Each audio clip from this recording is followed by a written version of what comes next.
Ele te escolheu por algum motivo.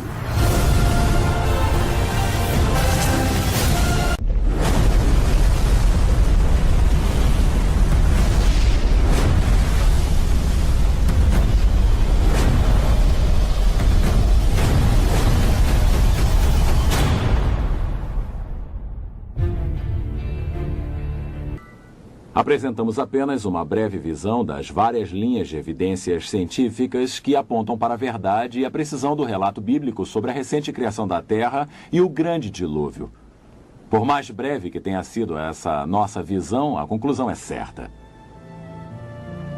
Os vestígios radioativos em madeiras carbonizadas contestam a escala de eras geológicas a respeito da vida na Terra, que decresce de centenas de milhões de anos para apenas milhares. A ocorrência do grande dilúvio universal explica o veloz acúmulo de vegetação responsável pelas vastas reservas de carvão e de petróleo da Terra.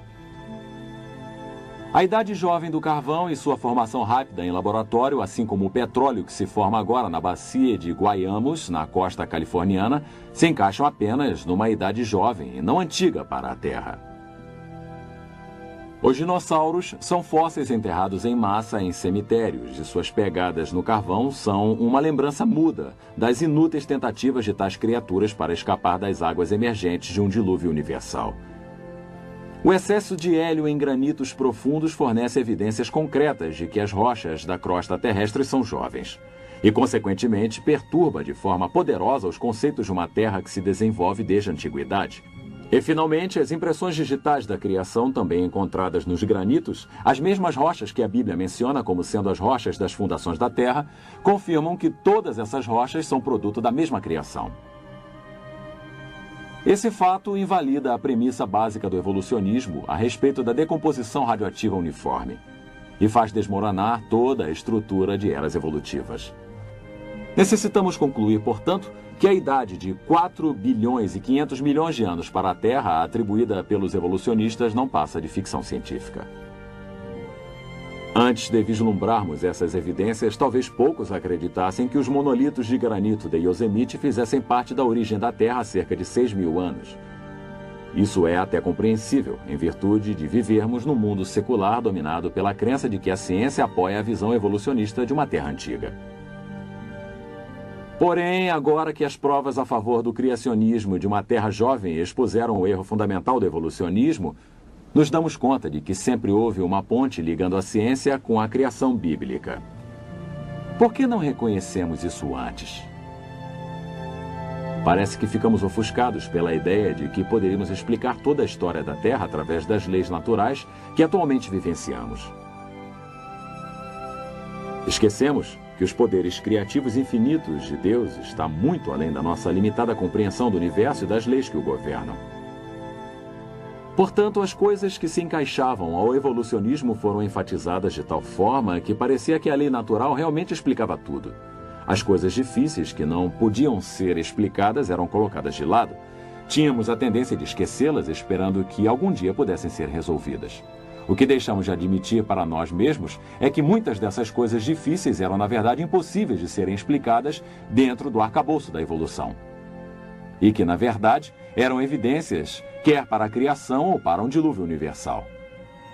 As evidências apresentadas nos dão motivos para repensar nossas crenças em origens baseadas em dados científicos válidos. Claramente, o sistema de crenças que abraça todos os fatos científicos que apresentamos é o registro da criação fornecido em Gênesis e repetido por Moisés em Êxodo 20:11. Porque em 6 dias fez o Senhor os céus e a terra, o mar e tudo o que neles há. E ao 7º dia descansou.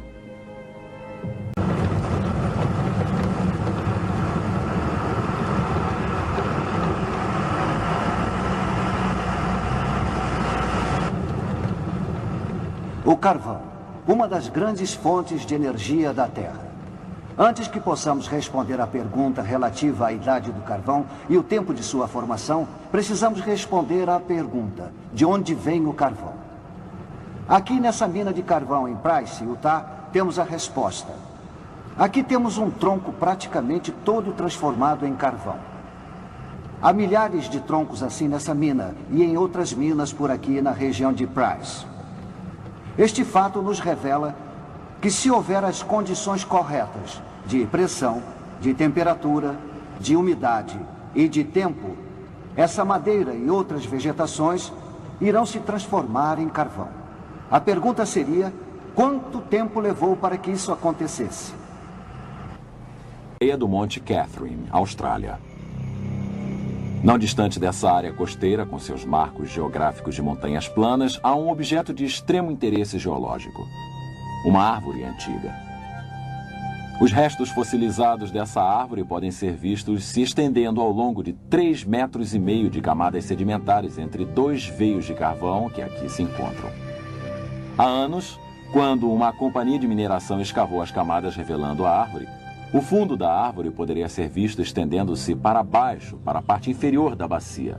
Desde essa época, a parte inferior da árvore se partiu e até agora a árvore, apesar de seu tamanho reduzido, se estende através de camadas que os geólogos normalmente consideram como tendo levado centenas de milhares de anos para se acumular. Porém, tais camadas não poderiam ter demorado um tempo tão longo para se acumular, porque a árvore teria apodrecido antes que os sedimentos tivessem tempo para se acumular ao seu redor. E então, esta árvore é o testemunho mudo para seu catastrófico sepultamento de pelo menos 2 sequências de depósito de cinzas vulcânicas. Como indicam as evidências, a árvore provavelmente foi enterrada numa série de erupções vulcânicas ocorridas em sequência num curto espaço de tempo. Que tal um modelo baseado no registro da história da Terra fornecido em Gênesis? A Bíblia descreve a Terra sendo criada há cerca de 6.000 anos. Uma terra originalmente coberta por vegetação viçosa e depois devastada por um dilúvio universal cerca de 1.700 anos mais tarde. Essa escala de tempo certamente se encaixa com todas as descobertas científicas que citei. E, igualmente de forma assertiva, a água cobriu um dia a nossa Terra. Em 1927, Noel Odell descobriu fósseis marinhos de conchas localizados perto do topo do Monte Everest. Montanhas surgindo das águas é como a Bíblia descreve o fim do mundo pelo dilúvio. De acordo com essa descrição, as conchas próximas ao topo do Monte Everest não são uma surpresa. E o carvão e o petróleo?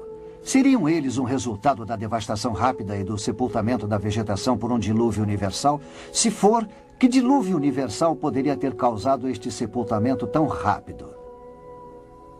A Bíblia fala de fontes das profundezas vindo à tona e menciona erupções vulcânicas e de bacias oceânicas pré-diluvianas. Isso nos leva a perguntar: poderia um dilúvio universal, conforme descrito na Bíblia, ser capaz de explicar outros fenômenos geológicos, tais como o Grand Canyon? Alguns geólogos de bom grado acreditariam que os depósitos sedimentares foram assentados há milhões de anos. Mas o que querem que acreditemos não é absolutamente verdade. Acontece que a geologia do Grand Canyon se adapta a um modelo baseado na ocorrência de um grande dilúvio universal. Numa tentativa de se saber de onde vieram as águas do dilúvio, para onde foram depois do dilúvio e que acontecimentos geológicos ocorreram durante o dilúvio, procuramos Dr. Walter Brown, ex-chefe de estudos científicos e tecnológicos na Universidade de Guerra Aérea e um professor assistente da Academia da Força Aérea dos Estados Unidos. Seu desenvolvimento da teoria da hidroplaca fornece ao subsídio que desvenda muitos mistérios acerca do dilúvio e seus efeitos. Podemos ver em nosso planeta 17 características estranhas que agora podem ser sistematicamente explicadas com o resultado de uma inundação global cataclísmica, cujas águas surgiram de câmaras subterrâneas com uma liberação de energia que excederia a explosão de 10 bilhões de bombas de hidrogênio. Essa explicação nos demonstra com que velocidade as grandes montanhas são formadas. Ela explica os depósitos de carvão e de petróleo, o rápido afastamento continental, porque os soalhos marinhos possuem valas e centenas de desfiladeiros e vulcões. Ela explica a formação da camada estratificada e os registros de fósseis, as chamadas eras glaciais e os principais desfiladeiros em terra, principalmente o Grand Canyon. A era pré-diluviana provavelmente era constituída de um enorme supercontinente contendo uma vegetação viçosa, mares, rios e pequenas montanhas. De acordo com a teoria da hidroplaca, a era pré-diluviana possuía uma grande quantidade de água subterrânea, mais ou menos a metade da que hoje em dia temos em nossos oceanos. Esta água ficava em câmaras interligadas, formando uma fina casca respiradora, mais ou menos uns 800 metros de largura, talvez uns 16 quilômetros abaixo da superfície da Terra. O aumento da pressão na câmara de água subterrânea expandiu a crosta acima. É uma pressão exuberante, que é quando a pressão interna aumenta. A falha na crosta começou com uma rachadura microscópica que cresceu em ambas as direções, quase a 5 quilômetros por segundo. A rachadura, seguindo o caminho da menor resistência, circulou o globo em mais ou menos 2 horas. Enquanto a rachadura corria pelo globo, a crosta acima se abriu com um rasgão num tecido extremamente esticado. A água subterrânea sofria uma enorme pressão por causa do peso de 16 quilômetros de rochas pressionando sobre ela. Então a água explodiu violentamente para fora da ruptura. Os cálculos demonstram que, ao longo dessa rachadura que circundava o globo, fontes de água saíam em jatos supersônicos a mais de 30 quilômetros para a atmosfera. O borrifo dessas enormes fontes ocasionou chuvas torrenciais como a Terra jamais havia sofrido, tanto anterior como posteriormente. A Bíblia afirma que todas as fontes das grandes profundezas surgiram num só dia. E ela descreve tais acontecimentos há cerca de 4.500 anos atrás, o que agora podemos reunir cientificamente numa ordem de causa e efeito com a teoria da hidroplaca. As fontes das profundezas e a expansão do vapor produziram ventos violentos. Parte da água saindo em jatos acima da gélida estratosfera congelou, e cristais de gelo causaram enormes tempestades de neve, enterrando, sufocando e instantaneamente congelando vários animais. As fontes de alta pressão causaram erosão na rocha em ambos os lados da fenda, e até mesmo através dos conteúdos lamacentos de muitos mares no período pré-diluviano, enormes volumes de sedimentos se espalharam através dessa água lamacenta por toda a Terra. Os sedimentos foram ficando retidos, enterrando plantas e animais, formando os registros de fósseis. A vegetação levada pela inundação seguiu para regiões onde se acumulou e se decompôs em carvão e em petróleo através de processos que podemos repetir hoje em laboratório. Experiências demonstram que, à medida que a erosão alargava a fenda, sua largura se tornou tão grande que as rochas, pressionadas embaixo da câmara subterrânea, se ergueram, dando origem à cordilheira oceânica que se estende ao longo da Terra como a costura de uma bola de beisebol. As placas continentais, as hidroplacas, ainda com água lubrificante abaixo delas, escorregaram para baixo, afastando-se da cordilheira atlântica que surgia. Depois que as maciças placas continentais lentamente desaceleradas atingiam velocidade de cerca de 60 km por hora. Chegaram até locais de resistência, se comprimiram e se enrugaram, e se tornaram mais espessas e se curvaram. As partes das hidroplacas que se curvaram para cima formaram montes. As que se curvaram para baixo formaram valas oceânicas. E é por isso que essas características são geralmente paralelas às cordilheiras oceânicas de onde deslizaram. As hidroplacas, ao deslizarem, afastando-se das cordilheiras oceânicas, abriram profundas bacias oceânicas, para onde as águas inundadas se represaram. Toda a bacia continental reteve naturalmente a água, formando vários lagos. Cada lago, formado por chuvas ou por águas drenadas de elevações maiores, derramou sobre sua margem na parte mais baixa de sua margem, ocasionando a erosão de um pequeno entalhe na margem, permitindo que mais água fluísse pelo entalhe com maior rapidez, fazendo os depósitos sedimentares ficarem mais profundos. Esse processo acelerou e fez com que toda a água do lago fosse jogada num deslizamento muito profundo, formando um desfiladeiro. O maior deles foi o Grand Canyon. A nordeste do Grand Canyon havia um enorme lago que eu identifiquei pelo nome de Grand Lake. Seu despejo liberou mais água do que todos os 5 grandes lagos reunidos. O Grand Lake derramou sobre a sua margem causando erosão em sua represa, 30 quilômetros a sul de Page, Arizona, catastroficamente formando o Grand Canyon num período de poucas semanas.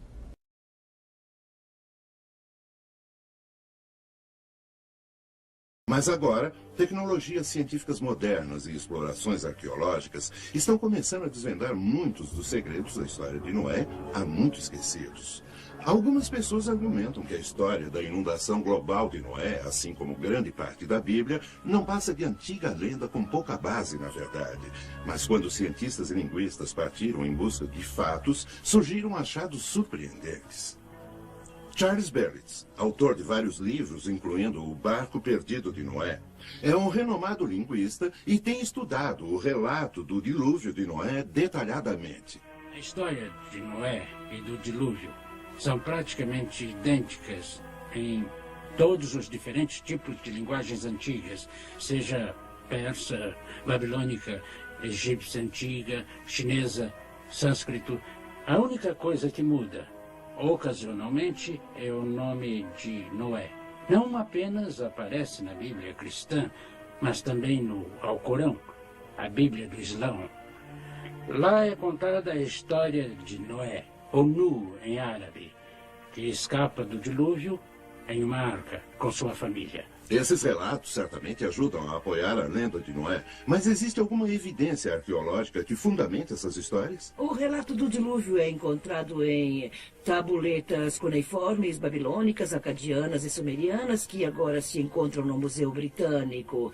Elas datam aproximadamente 700 anos antes de Cristo, mas existem relatos mais antigos do dilúvio encontrados em caracteres individuais chineses. Esses caracteres chineses datam de muito tempo. Encontramos as formas mais antigas de caracteres chineses em vasos de bronze. São vasos cerimoniais e a escrita se encontra dentro dos vasos. E a escrita leva o nome de escrita de bronze.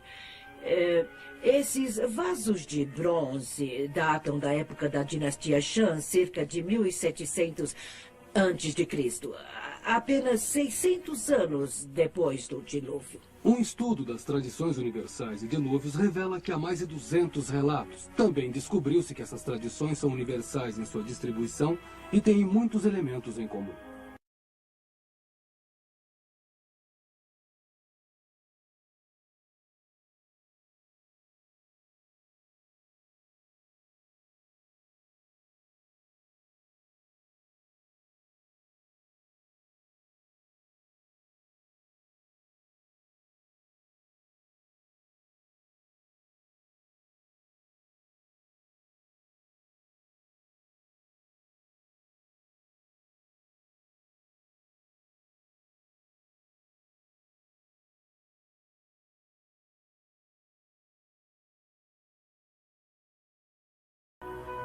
Os 10 anos seguintes de minha vida foram passados juntando essas antigas tabuletas de argila.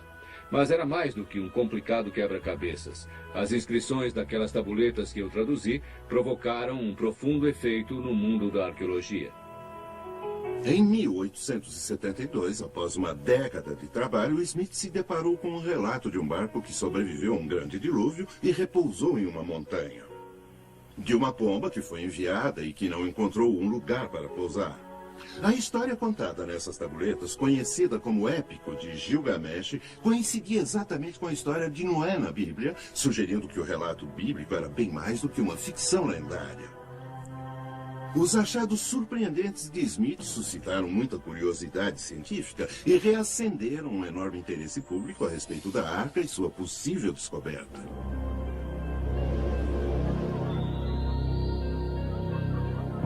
De acordo com a Bíblia, ninguém acreditou em Noé e seu aviso de um grande dilúvio. Então, quando tudo começou, os espectadores que estavam ocupados ridicularizando Noé e sua família não se preocuparam quando a chuva começou a cair. O aguaceiro foi muito além do que podiam ter imaginado.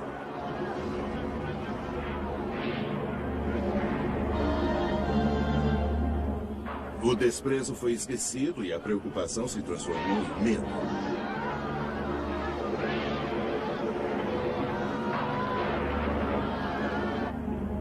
Mesmo entre os 8 a bordo, a incerteza crescia.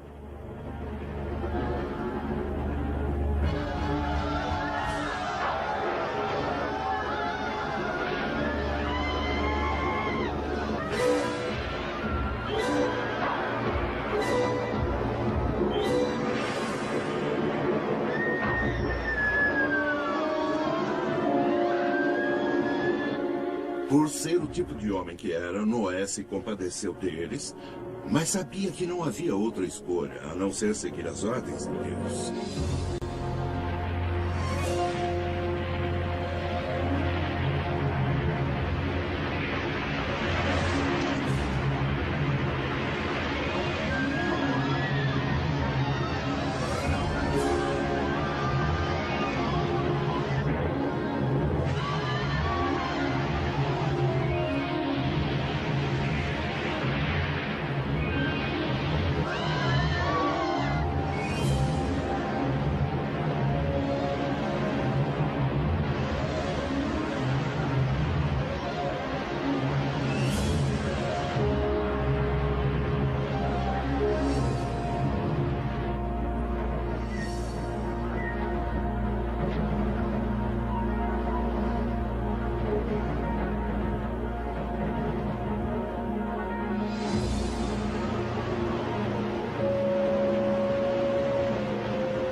Existem muitas evidências de uma catastrófica inundação universal. A maioria dessas evidências está nos registros fósseis. Fósseis de animais e peixes no mundo todo foram encontrados enterrados em posições de natação, repentina e catastroficamente preservados em um dado momento. Um dos achados fósseis mais fascinantes que mostram animais em posição de natação incluem rinocerontes, hipopótamos e zebras queimados em cinzas vulcânicas em Nebraska. E na Escócia, toneladas de peixes foram encontradas em posição de terror, barbatanas esticadas e olhos protuberantes. Um outro cemitério de fósseis em Geiselstadt, Alemanha, mostra uma mistura de plantas e insetos de todas as zonas climáticas. Quando esses tipos de fósseis são encontrados juntos, costuma indicar uma inundação global e enterro rápido. Em uma inundação global que destruiu toda a humanidade, certamente se esperaria encontrar alguns artefatos da civilização anterior ao dilúvio de Noé. Então, o que o registro fóssil mostra? Artefatos humanos pré-diluvianos foram encontrados? A resposta parece ser sim. Esse pote de ferro, agora exposto no Museu de Arkansas, foi encontrado incrustado em um pedaço de carvão na fábrica de energia elétrica municipal de Oklahoma em 1912. Achei esse sino num pedaço de carvão quando jovem e alimentava uma fornalha na Virgínia do Oeste. E deixei cair um pedaço grande de carvão e quando se quebrou, havia algo saindo dele. Nos meses seguintes eu extraí esse sino. O sino mede aproximadamente 18 centímetros. Tem um deus pagão em cima e um badalo de ferro. E o sino funciona muito bem. Com o tempo, eu descobri que é feito de latão e bronze, mas arsênico, sódio e antimônio, que não são encontrados em ligas que temos nos Estados Unidos hoje. Historicamente, esse sino cerimonial pagão é muito bem descrito no relato do Gênesis encontrado em 4:22, que diz que Tubal-Caim era um artífice de latão e ferro. Portanto, isso provavelmente é um objeto de uma civilização pré-diluviana e poderia ter sido levado pelo dilúvio de Noé até o carvão. Esse antigo martelo manufaturado foi originalmente encontrado em junho de 1934 no Texas Central, perto da elevação Uplift. Eu levei esse artefato ao laboratório TEL em Columbus, Ohio, o mesmo laboratório que analisou as pedras da Lua. A análise dos elementos mostra que é 96,6% ferro, 0,74% enxofre e 2,6% cloro. Os físicos nos dizem que, sob as condições atmosféricas de hoje, não se pode combinar cloro com ferro metálico e, no entanto, aí está. Pesquisas indicam que a atmosfera pré-diluviana é a única explicação plausível para o forjamento dessa liga metálica. Devido às condições pré-diluvianas da época de Noé, esse martelo foi forjado na geração de Tubal-Caim e Noé e depositado no dilúvio universal da época de Noé. E quanto ao próprio Monte Ararat, onde a Bíblia afirma que a arca pousou? Se ele tivesse sido submerso, como a Bíblia diz que todas as montanhas foram, podemos ver alguma evidência de que isso realmente aconteceu? Notei duas coisas em particular no Monte Ararat, de um ponto de vista geológico, que indica que essa montanha vulcânica de 5.200 metros esteve embaixo d'água. Primeiro é a ocorrência em cima do Monte Ararat, chamada de almofada de lava. A almofada de lava é uma formação particular que ocorre quando a lava fundida emerge da terra abaixo d'água. Isso indica que a montanha esteve embaixo d'água. Em segundo lugar, encontramos cristais de sal no Monte Ararat que só poderiam ter se formado embaixo d'água. Esses cristais de sal, encontrados na elevação de 4.300 metros, indicam que pelo menos até a linha de gelo e neve permanentes, essa montanha esteve embaixo d'água. O primeiro capítulo do Gênesis descreve especificamente um firmamento ou atmosfera que Deus criou ao redor da Terra. Ao descrever as águas acima do firmamento, a Escritura sugere que nos momentos antes do dilúvio havia uma cobertura de vapor de água em volta da Terra. Algo como espessas nuvens de chuva que ajudavam a moderar a Terra e a proteger o seu clima. A ideia de uma camada de vapor de água ou cobertura envolvendo a Terra parece um tanto estranho, mas de fato coberturas são bem comuns entre os planetas do nosso sistema solar. Vênus, Júpiter e Saturno, todos têm uma cobertura de nuvens e envelopes gasosos espessos os envolvendo. Se a Terra tinha tal cobertura, quanta chuva ela poderia ter produzido? A cobertura de vapor teria precipitado no máximo 12 metros de água diretamente. Mais ainda, a água liberada por erupções vulcânicas durante o dilúvio teria mantido uma chuva pesada caindo durante 40 dias e noites, ficando mais leve à medida em que começou a existir nosso atual regime de tempo. No segundo dia, depois de sair da arca, ele construiu um altar e um grande arco apareceu no céu. Ao examinarmos o céu naquele ano, descobrimos que houve um eclipse solar ao alvorecer. Um fenômeno terrível e assustador. Um computador pode mostrar o que ele viu no céu naquele dia. Gostaria que seguissem comigo por alguns minutos enquanto duplicamos os eventos que Noé viu. Olhando para esta tela, vocês verão o horizonte. Em outras palavras, qualquer coisa abaixo desta linha está abaixo do horizonte ou o que Deus teria visto. Acima do horizonte seria o que Noé teria visto. A grande mancha é o Sol. Nós já estamos progredindo para 4h54 da manhã. O Sol está começando a nascer. 5h08. Notem como o Sol está subindo e ao mesmo tempo a Lua está começando a ocultá-lo. Nós movemos para 5h22. Vocês veem como está começando a se formar um arco no céu? Um lindo arco? Então movemos para 5h30 da manhã. E temos um arco que está começando a desaparecer novamente.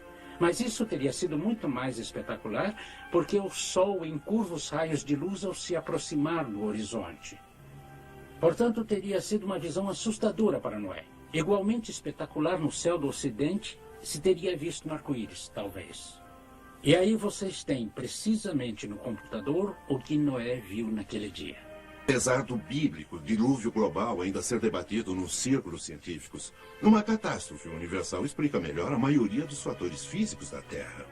Igualmente convincentes são os artefatos encontrados no carvão e depósitos sedimentares, assim como os quase 300 relatos culturais de inundações e a evidência astronômica. Todos eles concordam e apoiam o relato bíblico do dilúvio. Essa história é mais do que um relato de um homem, sua família e um zoológico cheio de animais sobrevivendo a uma catástrofe mundial num grande barco. É o relato do julgamento de Deus de um mundo cheio de pessoas que seguiram seu próprio caminho, e da proteção misericordiosa de Deus para com os poucos que o seguiram.